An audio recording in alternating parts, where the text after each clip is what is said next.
This is episode 2 of season 13 of Mention and Dispatches. Yes, it's been not 13 years, 13 seasons, because we do 2 seasons each year. Tonight, we've got game designer extraordinaire David Thompson joining us. Welcome, David. Thank you for being here. Thanks for having me. And you're starting to end up like Herman Lutman in that you've got a game designed with like everybody. So.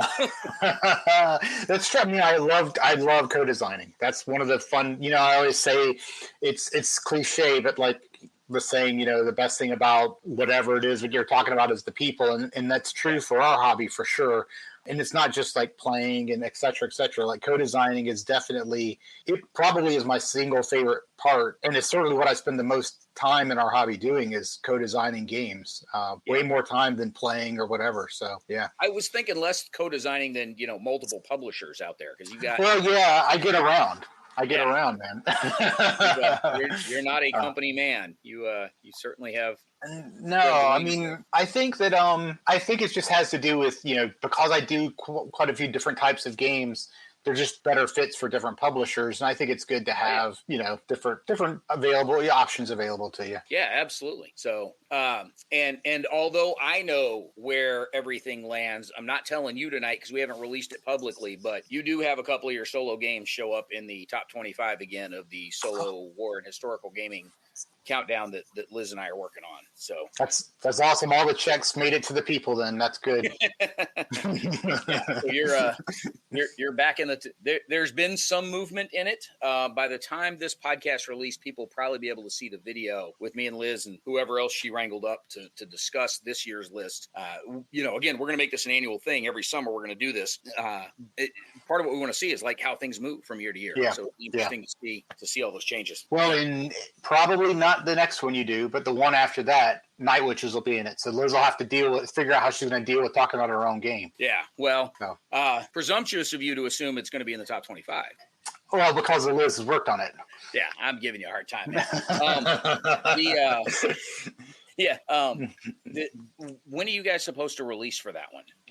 I don't. Ian O'Toole. The end of this year? I'm not sure. So Kevin wants to kickstart it by the end of the year, but honestly, Ian O'Toole is doing the art, and he's super busy. So it's it's whenever he's ready, really. Okay. The design is done. The design is complete. So we're just waiting on Ian and all the normal rule book layout kind of stuff or whatever. But yeah, everything's all from a design perspective. It's complete. Yeah, totally get it.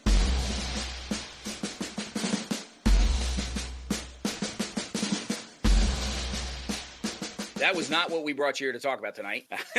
we dragged you in because probably 2 years or so ago, we did a couple of different episodes over the course of the season talking about AI in different kinds of gaming, mainly board gaming. We did talk some digital gaming as well. But the approach that we took for those episodes was AI as an opponent, somehow automating your opponent playing against you. This time we were wanting to bring you in because I know you've got some strong feelings about certain cases and to have some discussion around it. The idea of AI use in creation of the games. And again, we're mainly focused on board games because I don't think either one of us have the technical knowledge to talk much about the digital gaming side of things. But the idea of people using AI in the creation of tabletop gaming content, not content like what we do here at the Dragoons, but the content of the games themselves. And look, this is uncharted territory for a lot of people because forever, from the existence of games until like 6 weeks ago, if you were going to sit down and create the story in a game, the characters in a game, the art in a game, that meant grabbing a pencil and a blank sheet of paper and getting to work. And now there are different ways. There are different tools that can allow you provide the prompt and the computer spits something back at you. And this obviously doesn't apply just to gaming, right? And this applies all throughout. I've got some friends that have a sports podcast that towards the end that people keep sending them goofy little musical snippets of, what if somebody played Slayer as a bluegrass band and they, somebody did an AI Slayer as a bluegrass band. So this is all over the place, but there's a lot of ethical questions here. Mm-hmm. And some I think have more obvious answers than others, but you are definitely, way far deeper into the actual tabletop game creation space than I am at this point. I just get to talk about it. You're actually doing it. And so you've expressed some strong opinions about this online over the last year or so. Give the audience kind of a quick rundown of the sort of your default position and how much, if at all, that's kind of changed a little bit over the last year or so. Yeah, sure. So a couple of things I'll say from the start. First of all, my opinions about all of it is very much a me thing, and I don't really pass judgment on other people for their opinions, right? So a lot of the things I'll say are very much as it pertains to me and my personal experience, and if other people want to do other things, that's fine. So to the point where, and we can dive into the deep elements of this or whatever, but I've signed a few contracts in the last year for games, and I've started including a clause in my contracts that the publisher is not allowed to use art to include even generative AI art to include even just for advertisements for the game. So if they do that, they break the contract, and I'll take the design back. So that's how that's how strongly I feel about it. Now, most of my focus has been on generative art. There's some other things we can talk about when it comes to other content within the game, right? Because it's not just limited to art, but that's the most obvious. It really, my personal opinion, all goes back to what I just said when we were talking about co-designs. Is for me, it's all about the people part of it. This is not my day job. Okay, this is another thing. I'm going to forget some of these little points, so you'll have to remind me to come back and revisit some of these topics. I admit that I'm in a position of privilege when it comes to this discussion because I'm not putting food on the table of my family with my game design royalties. Yeah. So I can have opinions about I'm not willing to do this because I'm not dependent on the income. Okay. Yeah. So that I fully admit that plays a role in the way I view it. So that's sort of my stance, right? I don't want to be involved with a publisher, with other creatives or whatever that are going to use generative AI that is essentially replacing people, the creative elements of people. Now, I have zero issue if you're using AI to do a repetitive task. This is essentially like an automation, whatever. That's fine. That's totally fine. And I know that there's going to be gray areas where people can talk about, well, what about in this instance? And, is a Photoshop filter and AI, blah, blah, blah. But I think we all know what we're talking about, right? We're talking about the ability of me to go and generate AI art that was trained on people who did not provide their okay for it to be trained on their work and to sell that as part of a game. Okay. So that's basically what we're talking about. We'll talk about some of the gray areas here in a little bit because that's part of what I want to explore a little bit through talking through them. Yeah. So that's, big picture. That kind of gives you an idea of where I'm at. I'm strong enough of the opinion that I really won't work with anybody in the industry that's using it. I freely admit that like I said, I'm at a position of privilege because I'm not dependent on it. It's very much focused on, like I said, trying to defend the creative nature of the hobby. Right. Yeah. One of the primary objections that I've seen, because you mentioned in terms of the generative AI, and again, the two main places where this appears in the tabletop gaming space are in the text and the art, because there may be some video content here and there that gets generated for the tabletop AI space, but that's primarily going to be in something like advertising, like you mentioned. But the bulk of the game content that we talk about in the tabletop space is static pictures and text, both of which you can do a lot of using different kinds of generative AI. And so one of the things that you mentioned was the idea of generative AI that is trained on content for which they didn't have the permission to train it. Yeah. I think it's Midjourney got in deep water with a lot of the artists that they use to train their generative AI model for whom they never had permission to use. I'm sure there are two or three others. I just can't think of the names off the top of my head. I know Midjourney was one of them. In part because, like, if you go through the list of artists whose artwork they use to train their AI, first of all, it's several thousand long. There is no shortage of tabletop artists on there. Right. Pretty much anybody that's worked on a Magic the Gathering card in the last 20 years is on that list. And a lot of the RPG folks that you would recognize are on that list also. Brahm's on that list. Elmore's on that list. There's a lot of those dudes. And I think part of the issue there is that issue of permission, right? These people didn't give permission for you to use their artwork to train, your gizmo that is imitating their artwork. feels like intellectual theft. It is intellectual theft. In my opinion, they didn't give permission. They're not being credited, and they're not being compensated. Yeah. Right. So like all of those things are totally. I mean, it is theft, and I've heard people try to justify it by saying, like, oh well, I don't have the, I'm a one person, company, and so I'm just using it for the art because otherwise I wouldn't be able to pay for it. And it's like that's the same defense as saying, I'm stealing from the store because I can't afford to buy it. Well, it's like that doesn't make it okay, right? Just because you want to be a publisher, a one-man show publisher, and put out a game, that doesn't make it okay to steal, right? Yeah.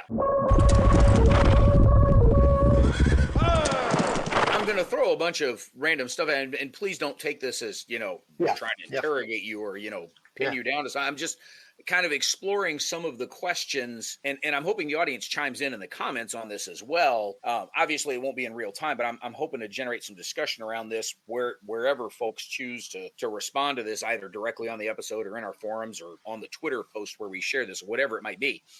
I refuse to call it X. It's always going to be Twitter, right? As long as little blue birds on there, it's always going to be if somebody is just generating some art using that generative AI model that is never intended to actually go to publication, but maybe just used for playtesting, or hey, I'm going to punch in a prompt to get something close to what I want so I can give that to a real artist to say, this is the kind of thing that I'm after, but I need these kinds of changes to it because, this is what I really want it to look like, and either I can't get the prompt to do it or I want you to take over and put your spin on it. If somebody's using it in the developmental process but never goes to publication, you're never trying to directly receive money for it. Obviously, like it's still being used to develop something you want to eventually get paid for. But is that more or less okay? Is there a bright line there? I mean, it seems like the center mass of the target is pretty clear, right? Yeah. I mean, if I use a generative AI tool that is using, as you said, it is trained on something for which they didn't have permission to use, and I turn around and try and make money from that center mass, that target's pretty clear. As we get further and further away from that center mass, it starts to get a little fuzzier. Yeah. So I think for me, you hit the nail on the head. I mean, there's things that, in my opinion, are clearly wrong. That is making it, benefiting from somebody else's work without all the things we talked about, compensation, credit, etc. When you're not benefiting from it, it becomes a super gray area, and it becomes a very personal decision.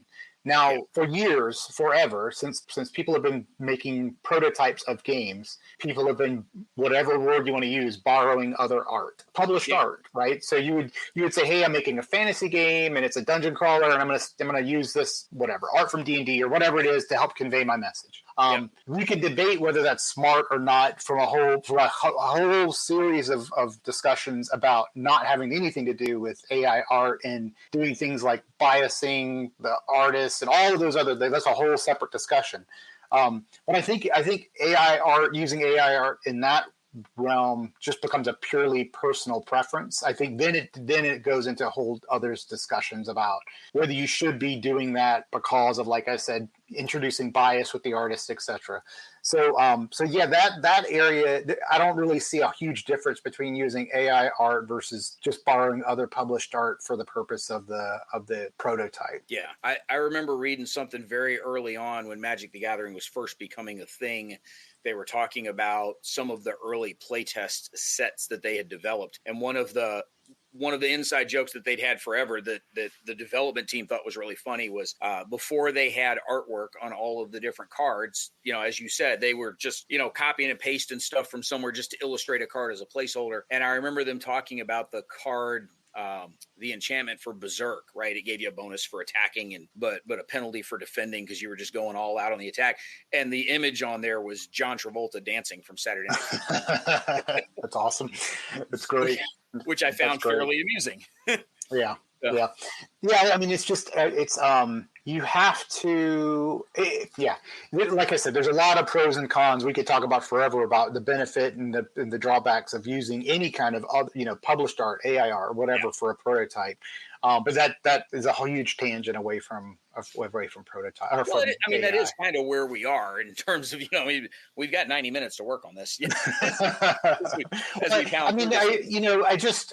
like I said, I think in my mind, there's two, Yeah. just for the record, quickly, there's two huge negatives about using anything like placeholder art, whether it's published or AI generated. And it's one, that means you put some time and effort into it, even if it's a relatively trivial amount. You've gone and you found the image, you've associated it with whatever you conceived as, it's the placeholder for. So you've put some time in it.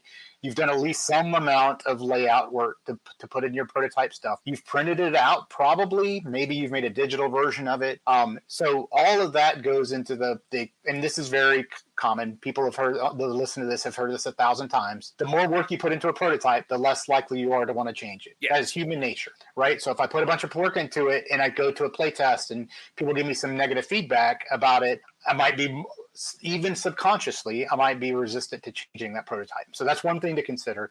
And the other is, if I put a whole bunch of placeholder art in a prototype and I give it to a publisher, even if I'm not directly involved with the publisher working with the artist, or if I am or whatever, I've biased that artist by providing them some other piece of art. Maybe I wanted to try to use that piece of art to convey something to them. But unless that was what I was trying to do, you're impacting their vision. And this goes back to the whole beginning of this. Why have a human artist that the thing they bring to the table is their vision, right? And their style, their vision, all of those things.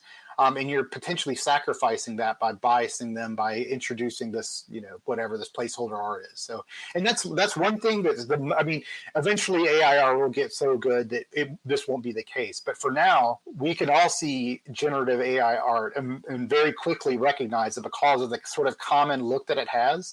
And that's what an artist brings to the table, right? Yeah, well, yeah. That, but I mean, even more, it's got that little sort of like polished, plasticky, it all looks kind of similar, and that's what going to, and that's why we're working with the tool with Night Witches. It's because AI art can't reproduce what he's doing right now. Yeah, he has a look and feel that's all his own. And so you potentially run the risk of negatively impacting some of that discussion. Well, the idea of biasing someone towards a particular art style, I think, has been happening forever anyway, because if I happen to know more of the role-playing artists in terms of like actual things like counter art, or there's only so much you can jazz up NATO symbols, right? If you're doing right. silhouettes or icons or something, then it might get a little more complicated. But man, I can generate NATO symbols all day long. I have, some designs in the past. But if you're talking like a role playing game or something more narrative, maybe even something similar to War Stories that you guys have, which is a lot more narrative. There's or something like the Valiant Defense series that actually has pictures of dudes on there. If I go to the artist and I say, I want something that looks more like Elmore and less like Brom, I'm still sort of pointing them in a particular direction, even if I'm not. And I may even have some Elmore art to say, I want something that looks more like this than this. I want something that looks more like Jeff D, where like literally every character Jeff D ever drew looked like the cover of a comic book. Like they were all superheroic poses. It was clear high fantasy stuff. That's very different in its art style than Arrow Lotus. And I'm naming a bunch of the classic RPG artists because I'm hoping the audience knows who these people are, or at least would recognize their art style if they saw it. That I'm already providing some guidance to the artist there. Don't give me Bill Sienkiewicz, right? I don't need impressionist artwork on something. And even one of comic books, like I want John Byrne, not George Perez, right? I want stark, heroic, strong stuff. I don't need the super detailed stuff George Perez gives me. I don't need, Rob Liefeld, where like nobody's feet are the appropriate proportion. Huge pointed feet. I mean, I know this is a little bit hyperbolic, but let me give you a potential fear that I have. Absolutely. Let's say that using AI art becomes this broad, widely accepted thing, and everybody starts using AI art. I mean, if we trained it at the point where the common thing was like, let's say Elmore, Elmore was like all the art was starting to look kind of that similar thing. Then it's going to wind up looking very samey. And if we're all using generative AI art and it's all looking kind of samey, it's going to kind of persistently keep samey. And how do we have breakthroughs? So whether you prefer it or not, if you look at the evolution between Elmore and some of those. Remember those classic sort of second edition players handbooks, like that style, that almost like realistic style. And then it went to like Lockwood fourth edition stuff, and now we're seeing a very different style of fifth edition. And like you can see these radical changes over time, even within the same RPG, that are huge intentional stylistic changes. I mean, yeah, I could try to generate that response from the AI, sure, but that's a little bit of my fear, is that everything winds up looking very samey. Yeah. Yeah. I mean, even in the second edition days, and I bring up second edition specifically because that's when TSR at the time intentionally generated or intentionally went for very different graphic looks for each of the different settings that they were designing. They brought Brom in to do Dark Sun, and you can tell just by looking at the piece of artwork that was Dark Sun versus Dieter Lisi doing Planescape. Like you knew just looking at the drawing, that's a Planescape drawing, that's a Dark Sun drawing, that's a Spelljammer drawing, that's a Birthright drawing. Like you could tell just looking at them, because they'd established some pretty clear guidelines for those. No, I hadn't considered that. It's an excellent point, and I am definitely a child of that. I came in right as the transition from first to second edition, so I kind of am a second edition child, and so I'm biased when I say this, but probably more so than any other time period. You're right. Those settings, and second edition was known by its settings, like that's what defined it, right, as an edition. But you're right. They, more so than any other time period, the settings each had their own purely unique artistic style. Well, I think part of it, we're a little far off the AI thing, but who cares? I think part of it was during the second edition time period, they had so many different settings that they needed a little bit of visual distinction. Whereas if you look from third edition going forward, they've really pared them down significantly. And intentionally, right? They wanted to maintain focus on just a couple of particular settings. It still sticks in my craw that Mystara has never come back. I'm still pissed about this. And will be until either they do or they release it for somebody else to. But one of the reasons why second edition had so many distinct looks is they needed to. And when you roll forward through third and fourth and now fifth and whatever is next, they don't want to call it sixth. The rest of us will end up calling it sixth. But it's they've really stuck very tightly to Forgotten Realms, occasional a little bit of Greyhawk, and then they're only just now talking about Planescape and Spelljammer starting to show up. Dragonlance has always sort of existed as its own thing, but as much for novels as for game anything. I think it's the only core D&D world to ever get a different game system done for it with the Saga system. I don't think any other core D&D world ever got a completely different game system made for it.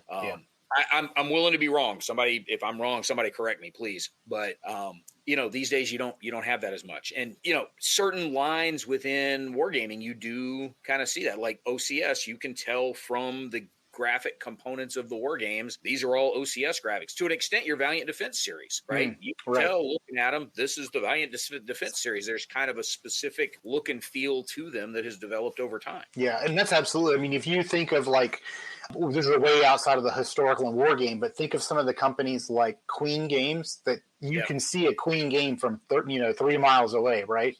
Their trade dress, their branding and stuff.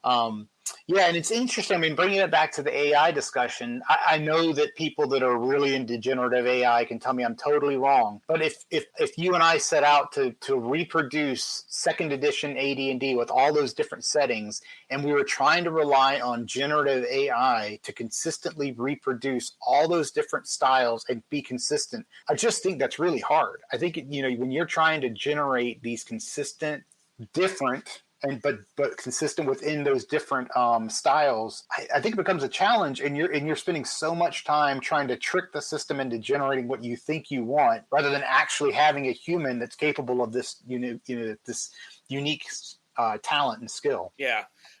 I'm sure. Well, not that I'm sure. I'm not speculating. I've heard these arguments. Well, read these arguments online that the time it takes to learn to be a talented artist and the time it takes to practice that and develop that, on top of whatever natural talent you might have, the time it takes to refine and get better at it, it's extensive. Like, it takes a long time to learn to be a good artist.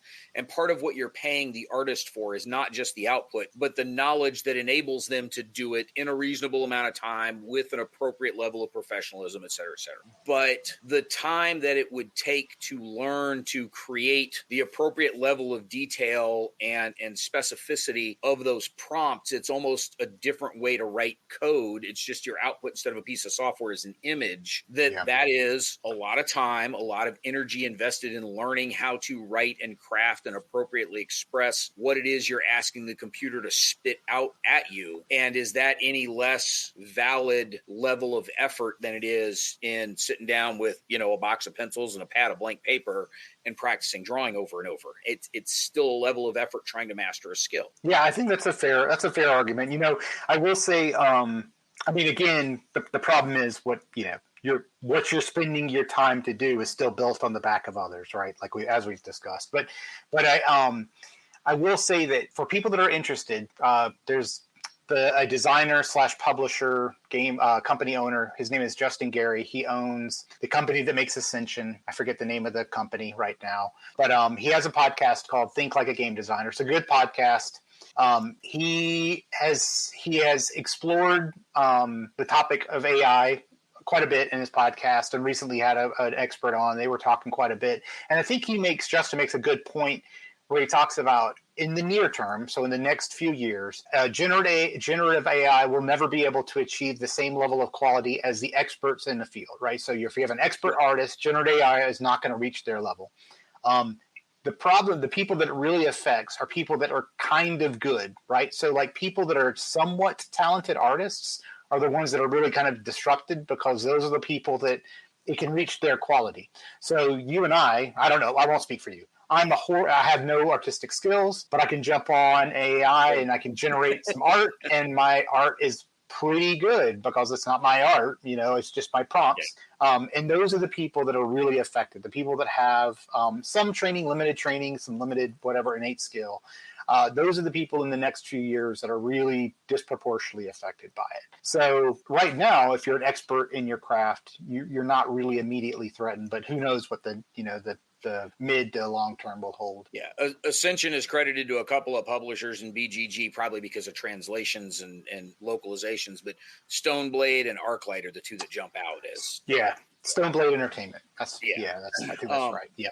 Yeah, my actual hand-drawn artistic capabilities sort of capped out in about 7th grade.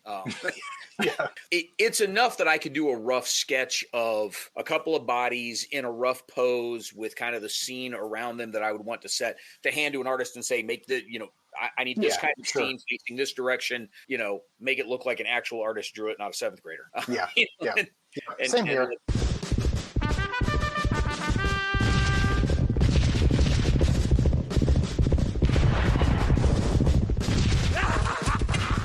The idea of generative AI having been trained on things for which they didn't have permission, I think that permission thing is what really hangs up a lot of folks. And understandably so. Nobody wants their work ripped off and not be compensated for it in order for somebody to take it and go create something different. But I wonder, we mentioned Elmore a couple of times. Larry Elmore's been in the art business for 55 years now at this point, something like that. I met him at a Gen Con years and years ago. Lovely dude, very nice guy. I got him to sign a couple of the prints that I bought from him. He's a great guy, very affable dude. If Larry Elmore got to the point of, man, I am just sick of doing the drawing stuff over and over, but he grabbed a generative AI program and just did nothing but feed 50 years worth of Elmore art into it and say, all right, AI, now craft me these 5 images that I need to do for the next game that I'm working on. He's given permission for training it. I don't want to pick on Elmore. Like, I don't want anybody to think that we're saying Larry Elmore said this. Okay, that's absolutely not the case. I'm using him as an example because everybody knows what Larry Elmore art looks like. This could apply to me in bad 7th grade art, right? if he gives permission to do this and he's the guy getting the output spit back out and he chose to train it on his artwork, is that okay? I mean, I don't. Yeah, I think so. I mean, so here's my. I'll take you a step further. So first of all, if a person if they're prolific enough that they're producing enough art that you could run a generative AI program and it could produce art that is only trained on your work. Hey man, I'm all for it. That's cool. That's your work, right? And one step further, if a body of artists decided we're going to whatever the arrangement is, they license their work to generative AI, and as long as it's it knows where it's sourcing those images from. It can trace it back. So as long as it's being sourced to those artists and they get a royalty, I'm also cool with that. Right now, I do think they should be properly credited, unless again they waive their rights, possibly for a higher royalty, right? There's all sorts of these are not new concepts, right? This exists right now. I can go on. I use Noun Project a lot for prototyping, right? When you use Noun Project, you have options. You can choose to use attribution, proper attribution. You can pay and not use it. So all of these concepts exist, right? So if artists wanted to, and they wanted to feed their work and be compensated, if they wanted to feed their work and be credited, all of those things, a legitimate structure already exists to make this totally on the up and up without, cutting any ethical corners. People are just not doing it, right? Because it's too. It goes back to trying to save money to do something that you ultimately again have stolen from. Yeah. It's not. I mean, this is going to sound like we're giving some college lecture to a bunch of undergrads. Yeah. It ultimately comes back to consent, right? Did the creatives consent to your use of that work under the particular conditions with which you're doing it, right? Credit me, don't credit me, pay me, don't pay me, whatever those parameters might be. Do you have the consent to use that creative work to run with? The other example, the text example to that might be George R.R. Martin, right? He gets stuck on the last book for Game of Thrones, and so he feeds everything he's ever written, whether it's Game of Thrones stuff or, going back to Wild Cards or whatever else he's ever written, feeds all that in and says, all right, I want you to spit out, 4 chapters of this. And here it comes, but it's all written in his style because he trained it. Like it sounds like, in your mind at least, okay, cool. Like he did it on his own stuff. He gave himself permission to do so. It's between him and the publisher, whether the publisher's okay with that, obviously. But Yeah, I mean, I suppose there's a world in which people, consumers of the content, might want to know and feel entitled to know that what they're consuming, whether it's George R.R. Martin's novel or whether it's Elmore's art, was generated based on their content, right? That's a whole separate discussion. Yeah, not an invalid one. Maybe beyond what we'll get to tonight, but right. Yeah. Yep. But no, I mean, I do think that's a good point, right? It's sort of, it's the organic versus, it pesticide free versus not in your produce section. Yep. The lucky 13th season of Mentioned in Dispatches is made possible by our fantastic regimental patrons, who joined our Patreon at the top level. The Armchair Dragoons would like to thank Michael Sundberg, Andy J., Fred Stogg, Joseph Knorr, Hellcat6, Chet Bell, Staggerwing, Kevin Bertram, Patrick Garrity, Mike Quigley, and Fred too. Their support of the Regiment of Strategy Gaming helps us bring you the best strategy gaming article, events, and this podcast. You can join us as a Patreon supporter at patreon.com/armchairdragoons. Cheers! I think it's kind of interesting the point at which you get into, okay, somebody did give permission. Is that still okay or not? And I wonder, there's probably some publishers out there, some not necessarily creatives, but the people helping marshal those creatives to market and take the good idea through all of those production steps, like you've been through them all, that goes from, hey, I've got a great idea to here's a game in a box. Like there's a lot of work in between those two steps. And I wonder if there's some of the people that help manage that process that wouldn't still come back and go, even with permission, we still don't want to do AI-based stuff. Like we still want pure human input from end to end. Yeah, I think for sure there probably are. And I think there's a lot of reasons for that. One, you might just prefer the result, genuinely might prefer it. Two, right now especially, and understandably, you might say, I don't want anything to do with AI art because of the backlash that it could potentially cause, even if it's trained and you have all the proof and all the evidence to say it's trained on, a person that gave consent. So I think there's a lot of reasons why you'd want to avoid it. Just have a flat, hey, we're just not going to do it, right? Because once you say we're not going to do it, it's unambiguous at that point. Yeah. One thing I meant to mention earlier when we talked about the use of AI art or other published art or whatever for prototyping, I don't, like I said, people can do whatever they want. That's fine. I don't really care about that kind of stuff personally. What I don't think is really appropriate is to, and I, people know me, they see me on Facebook and Twitter quite a bit posting about my prototypes. I don't think it's really appropriate to be posting stuff about your prototype if it's got that art in it. And you'll see people every once in a while, especially in like Facebook design groups and stuff, they'll post their prototype and they're like, oh, ignore the fact that I'm using AI art. And I'm like, it's hard to ignore that. Like, so, I mean, again, I'm not saying it's wrong. They're not trying to monetize it or whatever directly, but personally, it does give me it's a little bit gross, Yeah. Well, I mean, you're building enthusiasm for a product. Correct. Exactly. And let's face it, gamers are visual. Like I am sure that behind you on your game shelves, you have at least a half a dozen, if not more, games that you bought just because they look cool. Yep, absolutely, 100%. Yep. I know I have a non-trivial amount of those at home. A couple of which were, quite frankly, atrocious games, but I still have because they look damn cool. Yep. Guilty. And I imagine everybody listening to this podcast probably falls into that bucket somewhere. The question is how deep into that bucket you go. But I do think that's a good point. Like if you're gonna share your prototype publicly, that is an early representation of what you intend to deliver. And if you're working with AI art, but then you've got to rip that out to replace with something else and it comes out radically different, like that may cause some issue with your audience. Well, that's not what you showed us in prototyping. Well, that was only ever prototyping. That I told you that ahead of time. Some people might see it as a bit of a bait and switch. Yeah. The idea of having the permission of people to use their creative work as the basis for what you're generating. I think the modern cases, those are all, like we said, fairly clear cut. You got permission, you don't have permission. Under what circumstances do you have permission? You have to attribute me, you have to pay me, you have to whatever. I can't get permission from Shakespeare, right? I mean, his estate is not incorporated to the point where I can go ask somebody, hey, is it cool if I train my AI on the works of Shakespeare? Or, it's almost to the point where it's like anything that's out of copyright is in public domain. And I'm not a copyright lawyer. I had to take a whole bunch of copyright courses as a part of my graduate education because I was doing journalism and communication. Like people care about those things and they should. But, Mark Twain's stuff has been in the public domain forever. You could right now publish your own Mark Twain book and nobody can stop you. Right. Correct. James Fenimore Cooper, right? I mean, there's no shortage of classics.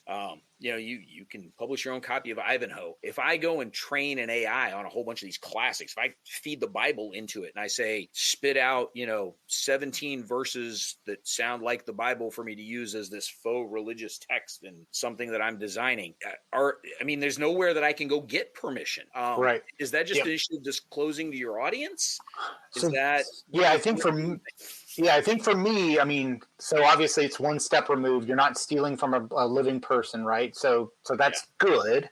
There's certainly no legal. One thing we shouldn't talk about because we don't know, but like the legal future of all of this, right? And I'm not talking the public domain stuff. I'm talking the stealing from actual artists and not crediting, et cetera, et cetera. Like the legality of that. Cases are in court right now. Right. Exactly. Yeah. But I mean, certainly there's no legal basis of training it on public domain stuff. We know that is, you can do it, right? And there will never be a problem with that. So it really then comes down to, it's just purely ethical. And I think that me personally, I would absolutely want to know if, I'm going and buying your novel and your novel was written entirely based on trained classics, right? Like, I think the audience has a right to know that. I think they deserve to know that, but certainly there's nothing illegal about doing it. Yeah. I just, because the idea of, making money off of somebody else's work, like if I go typeset, Huck Finn and start selling copies of, like, I can do that today, like right now. Absolutely. Yep. I put Mark Twain's name on the cover. I can't replace it with my name, but I can go do that. Nobody cares. But if I tell it, rewrite this in the style of Huck Finn, and the computer spits something out kind of like that, maybe I can put my name on it. Maybe I inspired by Mark Twain. But like, if I read Huck Finn and I go, oh, that's kind of cool, I want to write my own story about, a kid taking a trip down a different river. I can do that. Nobody can stop me. I can slap my name on it. Nobody can stop me. It just, I think the idea of public domain stuff, as a consumer, I would want to know. Right. Correct. Yeah. Agreed. In terms of what's your ethical responsibility to disclose where it came from, I think that's really fuzzy. Yeah. Just agreed. Yeah. That one, that one strikes me as weird. Yeah. Yeah. And yeah. I think it was like what you said earlier. It's sort of, where do you personally want to draw that line? Right. Yeah. I'm not sure where I'd want to draw that line, honestly. I mean, like I said, I think, I don't know that. I think I probably wouldn't buy it, or I wouldn't buy it, right? I wouldn't buy it because I would, like you, I think it's kind of weird. Do I think somebody shouldn't be allowed to do it? I don't kind of care, I guess, right? Like, if you want to make your novel based, that's fine, whatever. I just wouldn't buy it. And I do think that people have a right to know that you did that, right? Because I think that you're being disingenuous, you're misleading the audience, or, I think that certainly there's a basic right to know that type of information. But well, and I think ultimately, like, if I've got the option between buying somebody that kind of sort of copied Huck Finn and put their own spin on it, or just going and reading Huck Finn, like, read the original. Right, but, exactly, yeah. But that said, to my knowledge, George Lucas has never overtly credited the Hidden Fortress for inspiring Star Wars. It's essentially the same plot. It is, yes, yeah. I mean, that's a whole, like, and similar to that, what about artists who trace other artists, right? So do you know, or do you remember the whole controversy surrounding Scythe and the artist? Yes, I remember hearing it. Just the very quick tangential. As soon as you were talking about tracing other artists, I'm having flashbacks to Chasing Amy with the so you're a tracer. Tracer, yeah. But I mean, that's that. I mean, clip below this episode, so people that haven't seen Chasing Amy will get what we're talking about. But that's what comes to mind. For the audience, recap the Scythe thing, just so that they know. Yeah, so Scythe comes out. Scythe is a super popular game, right? It's a Stonemaier game, so it's going to be super popular. I've played it; it's good. But the art's gorgeous. The art's absolutely gorgeous. It's got this. That is definitely one of those ones that brought a lot of attention because of the artwork. Before anybody knew anything about how it played, that game looks cool. Yeah, it's this like World War I sort of agrarian steampunk with mechs kind of aesthetic, and it's really good. Like, it looks amazing. But come to find out, the artist was doing a lot of tracing, right? And there's a thread. I think it was a Reddit thread originally that you can find on BGG, you can find on Reddit still. And people were just laying out picture after picture after picture where he just literally was tracing. I mean, of course, he was modifying them, but he was tracing. And it's like what you're talking about where, how much can I copy a story before it's not, is it my story? Is it, what point does it become an original work? And I mean, my daughter is really into digital art, and she does purely original stuff, but a lot of times, because she's really into coloring, she'll find an image and she will trace a lot of it as the starting element. And I told her, because she's interested in board games, art, and all that kind of stuff, I'm like, hey, you can absolutely do what you're doing to build up your coloring skills and all of that stuff, but you should just know that once it comes time for you to be legit, you should not be tracing, right? Like, that's my opinion, but I think a lot of people will share it, and I mean, you will get called out for it, right? You will be tried in the court of public opinion about that kind of stuff. So this, how different is tracing from using generative AI art? Yeah. It probably takes a little more physical effort, but I think it's a valid question to explore. And I think, going back to what we mentioned just a minute ago, I think there are different answers for what is the legal distinction, and we are in no way qualified to make those decisions. Yep, right. There's a different answer for the legal distinction versus an ethical distinction versus a personal preference distinction. And I think the legal distinctions aren't all fully established at this point, but I think once they are, they're a lot clearer than the others. I think a personal preference one, inevitably, it has to be different for every one of us, right? I mean, that's the whole point, is it's personal preference. So I do think there's room to validly disagree with each other on that end of the spectrum. I think once you get to the lawyers, like, the lawyers are going to have an opinion, and they're going to be able to point to a statute somewhere or a court decision and say, this is why, here's what you can do, here's what you can't do. Yeah. So, and I mean, and there are going to be people who on the AI, because there are board games that are probably already published, if not they're imminent, that use AI art and openly use AI art, and people are didn't Terraforming Mars wind up using it, or I can't remember the specifics, but I think it was one of the expansions for Terraforming Mars was using some AI art, and people called them on it, and they sort of shrugged and said, we don't care, this is our art. Right. Yeah, and I think that, here's the thing. So there are going to be people that don't care, just like I don't care. I want the game. I don't care if it's got AI, whatever. There are going to be people who are like, oh, this is kind of gross, but I mean, I really like the game, so I'll play it sort of begrudgingly. And there are going to be people who are just like, I refuse to buy a game that has AI art on moral, ethical grounds. And I mean, I don't think any of those people are wrong. Yeah. Like those are all opinions that none of those opinions are wrong, right? Everybody can make their own decision as long as it's not illegal. Right. Yeah. Well, look, I mean, you and I spend a lot of our time in the wargaming world, and there's a lot of folks that will not play war games because they think it's somehow glorifying war, and that's a personal decision that they don't want to touch a war game. Okay, cool. Go play something else. That's fine. You're not hurting my feelings. Yeah. One thing we're not lacking of is options. So you can play one of the other 9,999 games that came out this year alone. So you're in luck. Yeah. Or any of the, all the ones on Kickstarter. Same answer, right? Right.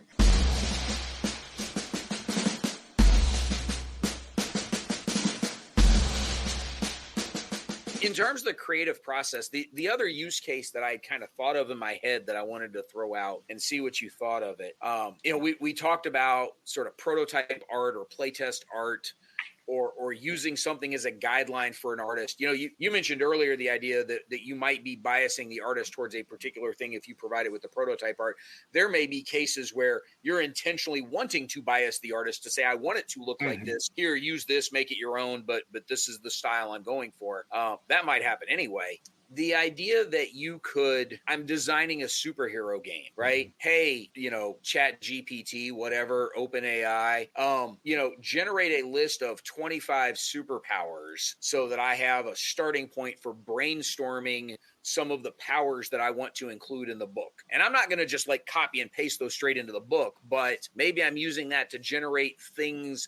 Look, there's flight, there's invisibility, there's super strength, there's super speed. Like there's a handful of the tried true classics, but what about some of those weird abilities? Like, I don't know if you've seen the Umbrella Academy series on TV or read the comics. The girl who's blind but has the ravens like come out of her body and they provide her eyesight.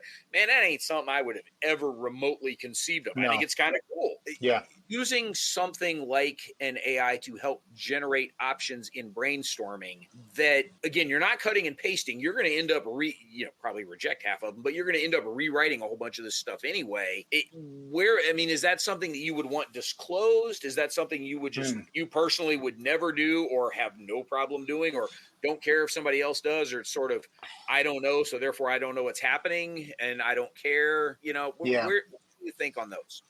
So first of all, I'll say this is a much grayer area, right? Because it's so much more difficult to track back all of the, because again, this is nothing, none of this is original, right? It's not that the computer thought this up, right? So all of this is trained data. So none of this is original, but it's much, much, much more difficult to track it back, right? So that's a challenge. That's a strong, much more difficult challenge. So I don't really personally care if you're like, hey, I want to go through a brainstorm session and I'm just going to do it with the Chat GPT instead of with a group of people. I think, at least in the current state, you're going to probably end up with a worse result, but that's just my personal opinion. Certainly, you're going to get the results that it was trained on, and the disproportionate amount of material it was trained on is going to come from it is all going to come from the existing body. It's not going to be an original thought. And so personally, the problem you're going to run into is, let's say our goal was to make a superhero game about some really original concepts, right? Some diverse concepts, original concepts, etc. That was our goal. I think you're going to struggle. Now, if our goal was, hey, we want to make a superhero RPG and it's like a really, high level RPG and it's really about capturing the tropes of the genre, I think you're probably fine. So if you said, hey, give me the top 25 superhero powers so that I can throw those in my book and, it's flight and X-ray vision, blah, blah, blah, all the things that we know about superheroes, I think that's fine, right? If you're just looking to make it an easy list and not really think critically about it, I think you're in good shape. In terms of like disclosing it, I don't know. That's a much more difficult. Now, if you're actually taking, this is like using rule sets in a board game. As we all know, you can't copyright a rule set, but you can copyright the actual text of the rule set. I can't go and copy your rules word for word and use them. And I think that's the same. If you're gonna say, ChatGPT, give me an intro for my RPG rule set, and then you copy it and paste it into your rule set, I think that's something that needs to be, disclosed. Yeah. In this case, the use case I was thinking of is not one in which you're ever going to copy and paste directly into there. But in terms of using it as a brainstorming tool or an idea generation tool. Yeah, I think that's fair. I mean, at that point, it becomes a tool, right? Yeah. And I think it's a tool in your tool belt. I think you need to be very aware of its limitations, aware of its literal biases that were built into the model it was trained on. I mean, that's nothing to say to the fact that, it's almost the vast majority of its Western literature, et cetera. You have all of this bias, all of these stereotypes, all of the baggage that, you're going to get with that. But as long as you're aware of that, that it can be a tool. Yeah. Because, I mean, you kind of see it almost as a bit of a tie. Because, I've got out of my office from back in my comic book collecting days, the big long comic book boxes, the long narrow ones that I think they hold about 350 issues. Assuming you've got them bagged and they kind of squish together, sort of vacuum seal against each other. I've got 9 of those full, and then a bunch of shorter, smaller boxes. And I stopped buying them regularly over 15 years ago. I mean, it's been a while since I was a regular comic customer anywhere. I could pull out all those issues and read through them and make notes about what I'm seeing for different kinds of powers and behaviors and abilities of all these different superheroes. Or, like you said, playing into the tropes of things, not trying to, find something overly original, but playing into the tropes of them. Okay, generate the 50 most common superhero powers, and that gives you the starting point. The flip side of it is, you mentioned, if I'm going for something very original, maybe I say, hey, give me a list of the top 100 most common superhero powers, and if it's anything that's on that list, I skip it because I'm going for something very different, or at least plausibly different, and so I want to stay away from the ones that show up on that list. And powers like that can apply to sci-fi gadgets or spells in a magic spell book or whatever, Yeah, and to be clear, what we're talking about right now, give me a list of an objective list of things. There's nothing wrong there. That's not even creative. I'm just asking it to give me information. Right? That's I don't see anything wrong with that. The information can still be fairly easy. If you want a good laugh, you're enough of a public person that you can pull this off, because you're a more public person than I am, and I pulled it off with me. Log into ChatGPT sometime and ask it to write a Wikipedia article about you. Yeah, I think when 3.5 first came out, I did something like that. I think I had said something like talk about my games or give me information about the games that I've worked on or something. And it gave me some accurate information. And then it credited me for the designs of other people's games and all kind of craziness. I mean, it was all over the place. Right. And so, that's, we've all done it. We've all had our little, let me play around with it for 5 minutes and see how quickly I can break it, with something I'm knowledgeable about. And it inevitably breaks real fast. Right. Yeah, so it consistently thinks I graduated from West Point. Yeah. Which I did not. I never even applied. Nowhere near it. Yeah. Yeah. I got a big laugh out of it. It gave me credit for at least 2 of Brian Train's designs. There you go. That's awesome. That's awesome. I would love to have been able to be that smart and design those things, but it gave me credit for at least 2 Brian Train designs, and also said I graduated from West Point, which I thought was hilarious. Well, at least it's giving us kudos we didn't earn, right? So it's not downgrading our biographies. Yeah, it's definitely fluffy. It was the exaggerated resume. Yeah. That I did get a try. I think you're right. I think everybody, sort of, curiosity. Let's play around with it. Let's see what comes out the other side. Yeah. What is it that this will generate? Like you said, as a brainstorming tool, hey, give me a list of this. Give me, some ideas about X, Y, or Z that I can grab something and run with. I mean, at that point, it almost seems like a time-saving tool, right? I don't have to read 1,300 issues of comic books to make this list. I can ask this thing to have read those 1,300 for me and give me that list. Yeah. Yep. Absolutely. But I still think, the biggest one ultimately, I think, is still the art piece of things. I think for a lot of folks that, man, I got a great idea, I should design a game. Like a lot of folks sit down and start writing, right? They may doodle on a map or something, but ultimately it's a lot of that narrative text, and the kinds of people who tend to be inclined towards game creation, in my experience over the years. And I know anecdotes aren't data, but I've been around a lot of them in the 40 odd years that I've been, almost 50 years that I've been involved in the gaming world, 40 something at this point. It's those folks tend to be very proud of their creative work. They want to be the person who did that writing, who did that designing, who wrote those rules, who drew that map, who made that list of concepts, who came up with this cool idea like that. They're proud of the fact that they were able to create that thing. And the idea of using some sort of generative AI to do that, it's not just that it seems wrong, it defeats the purpose, right? The whole point is my cool creative idea. Yeah. And maybe I get some help with, I use the spell checker, which is a very crude AI. I get the spell checker and the grammar checker to go through it to make sure I'm speaking English. But, the people I've dealt with, the whole idea of the AI defeats the purpose. The other thing, and this is a little bit full circle, but so at Gen Con this past year, I was at the Osprey booth, and we had War Story being demoed, right? Previewed, right? So new game coming out from Osprey. So Kwanchai Moria is the artist on it. Now, Kwanchai Moria, I don't know if people, he doesn't do a ton of war game stuff, but one of the first things I ever saw of his was Days of Ire, which was a game that came out with Mighty Boards. And then there was a sequel. I think Brian Train worked on one of them. I think he worked on Days of Ire. I can't remember, with David Turksey. I might have it. It might be the sequel, Knights of Fire. I can't remember. It doesn't matter. The point is, the Budapest one. Okay, yeah. So he did, yeah.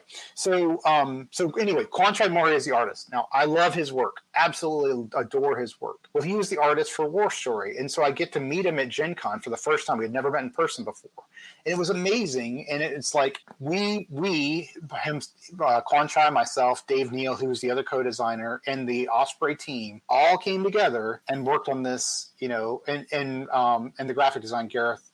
We all worked together on this project. It was a thing that we all created together. If we had used generative AI art, that person, that illustrator, it's not even a person. It's a combination of people who we don't even know who they are, right? There was no partnership. There was no... We've sucked the soul out of one of the biggest parts of the game, right? So why are we even here doing this if we've completely sucked the soul out of this creative endeavor? No, I think that's absolutely fair. I don't know that we've come to any conclusions tonight, but I don't know that we intended to. So I think that's okay. I think it was just, again, I know you've had some strongly expressed opinions that we've seen online, and these aren't secrets, right? Your profiles are pretty open for the public to engage with. And I had a lot of questions sort of swimming around in my head, and figured, all right, David's clearly thought about this stuff. Let's grab him to, discuss a little bit and sort of see where we land on a couple of ideas. I still struggle ultimately with I've got a writing background, right? That was my undergrad degree. I got a journalism master's degree. I've been a writer for a long time. I don't write nearly as much as I would like to have claimed to have written, but we've all got lives. We got to live. I spend mine editing podcasts instead of writing things. but ultimately, it sounds weird to say I would feel like I'm cheating myself, but I would feel like I'm cheating myself if I'm using AI to generate those things instead of me generating those things just for the sake of trying to save some time. Like the point is the time you spend on it. Yep. But I also fully recognize there's a lot of people in our business that see some of those dollar signs attached to some of those Kickstarters and are thinking, how do I get me some of that? And they don't want to spend the time on it. Like, that's not the point for them. Yeah. I'm wondering how long until we get to the point where those dollar signs start to get a little too big and a little too attractive for people. Well, a lot of people, we mentioned the Terraforming Mars Kickstarter. There were some vocal people against it, but a lot of people, probably the vast majority of people, just didn't care. And so I think we're there.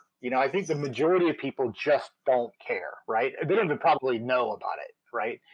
Much less care about it. So I think it's inevitable that there will be a percentage of the industry that will engage in generative AI stuff, right? And we're kidding ourselves if we think it's not going to be.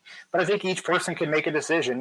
Like I've said, I won't work with a publisher that uses it. So and maybe that means that in 5-10 years I can't work with any publisher, or I'm going to have to be forced to change my opinion. I don't know. Who knows?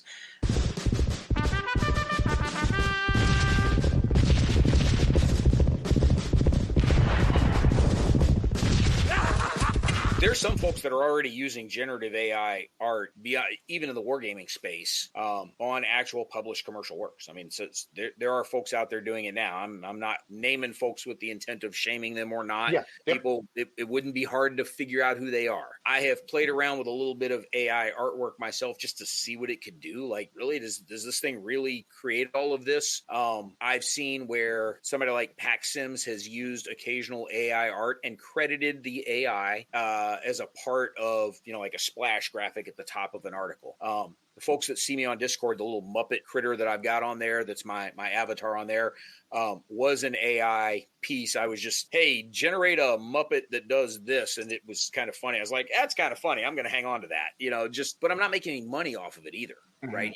It's just a stupid little graphic of me that's not the Dragoons logo. That I use on Discord, just, hey, this is me. It's a goofy looking little Muppet. And it's kind of an inside joke. Those kinds of things I think are largely harmless, probably. But again, this goes back to I'm not trying to make any money off of this. Right. It's sort of personal amusement. Yep. And to that end, I don't see a ton of headache there. Honestly, I'll tell you what, this kind of just occurred to me, but I'm telling you that the one industry in which I think you will probably start to see a ton of AI end up being used and nobody giving a crap is in the greeting card business. Yeah, that's probably true.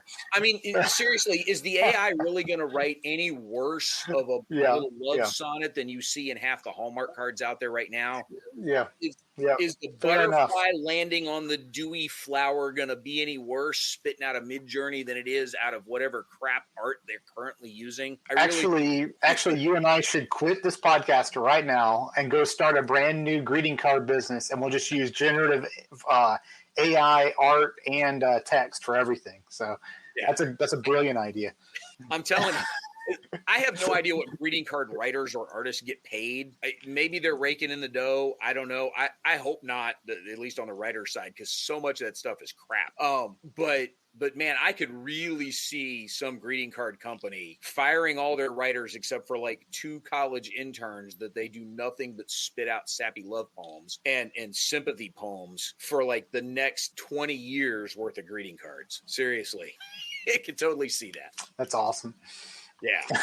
On that happy note, I think we're probably at a culminating point for tonight. Audience, thank you all very much for joining us. I hope you got something out of this discussion. Again, we weren't really after any conclusions. We were just kind of talking through this to sort of, mumble our way through some different scenarios and ideas. But we definitely want your feedback. So whether you're seeing this on the socials somewhere, whether it's Twitter or Mastodon or Facebook or whatever, pop into our forums. Comment down below this podcast. You can just leave your notes directly on the podcast here. But give us your thoughts. What do you think? Where do you personally think those lines can exist? And again, we're not talking about the legal issues because those are still being fought in the courts, but your personal preferences, your sort of ethical lines where you might draw them. And there's no wrong answers, I don't think. I'm very curious about the personal lines you might draw. And David will probably, read some of the comments too and just see what you think. Yeah. And I would be interested in people's, we didn't talk about this, predictions. What does the board game industry look like in 5 years, 10 years with regard to AI? I would love to hear what people think, independent of their personal preferences, what they think the industry will look like. Yeah. I know from spending over 20 years around the tabletop gaming business that what I predict and what I would like to see are always very different things.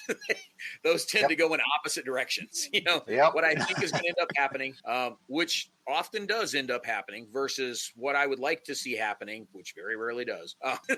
Those tend to go in different directions. But no, that's a good point. Some what do you think might be happening when on this? So that I'd be interested in their thoughts on that too. Thank you very much for sticking with us. Look, we're just getting started on season 13. We've got a whole lot more interesting stuff to go. We mentioned the solo game survey at the beginning of this podcast. By the time you're hearing this, those survey results and the video with Liz will be out. But in another week or so, we're going to have our podcast episode with Liz talking about the solo game. Not just the survey, but sort of the state of solo gaming, using the survey as a jumping off point for that. And we're going to have some interesting ideas coming up with.